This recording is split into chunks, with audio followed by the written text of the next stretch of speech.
আসসালামু আলাইকুম। আমি ডক্টর আনোয়ার। আমি সাফিউল কাছে থেকে বলছিলাম।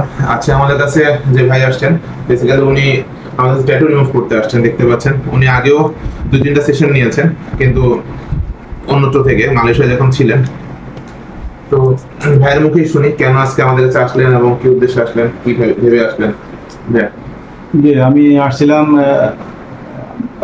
নেটের মধ্যে দেখছিলাম ওনার সমর্থটা একটু অনেক ভালো, ডক্টর আনোয়ার স্যার, যে উনি ওনার হেলথ কেয়ার একটু ভালো, সার্ভিস ভালো চেষ্টা করতেছি। কারণ যেহেতু আমি একজন মুসলমান এবং মুসলমান হিসাবে তাতু রাখাটা খুব হারাম, এটা জিনিসটা ভালো না।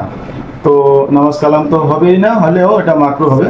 তো এই নিজের বিবেকের কাছে বাধা দেয়, তাই ওনার নাম শুনে ওনার কাছে আসে এবং এই তাতুটা রিমুভ করে এবং এটারে মানে যাতে কোনো সমস্যা যাতে না থাকে, একদম তাতুটা রিমুভ করার জন্য আসছি ওনার কাছে।